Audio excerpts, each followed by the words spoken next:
Joven de hoy,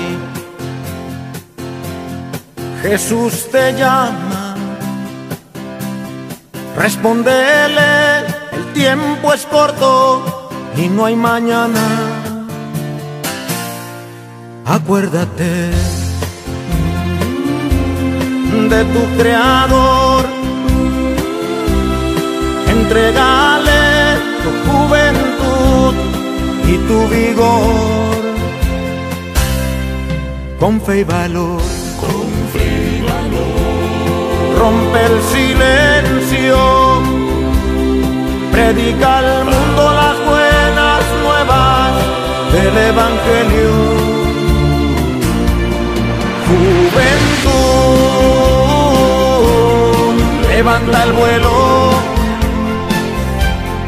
toma la espada del Espíritu, es la palabra de Dios. Juventud,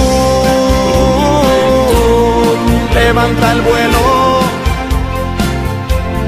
toma el escudo de la fe y la armadura de Dios, pues nuestra lucha no es contra sangre ni carne, pues nuestra lucha no es contra sangre ni carne.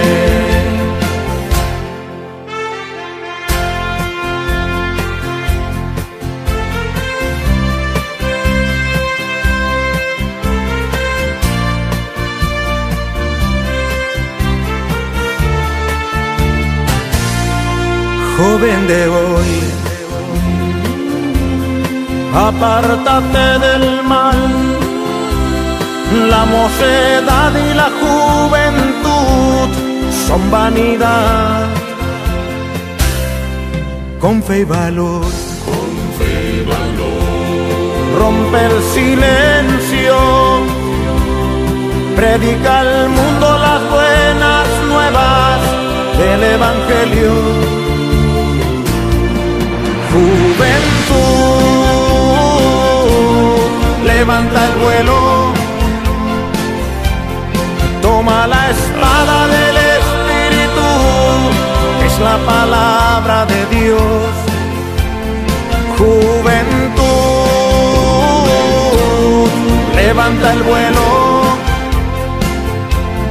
toma el escudo de la fe y la armadura de Dios, pues nuestra lucha no es contra sangre ni carne,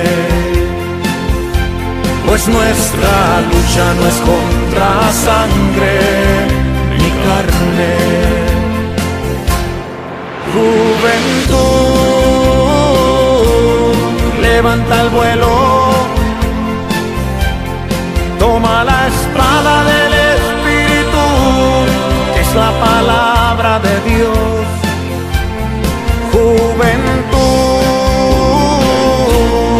levanta el vuelo, toma el escudo de la fe y la armadura de Dios, pues nuestra lucha no es contra sangre ni carne, pues nuestra lucha no es contra sangre ni carne.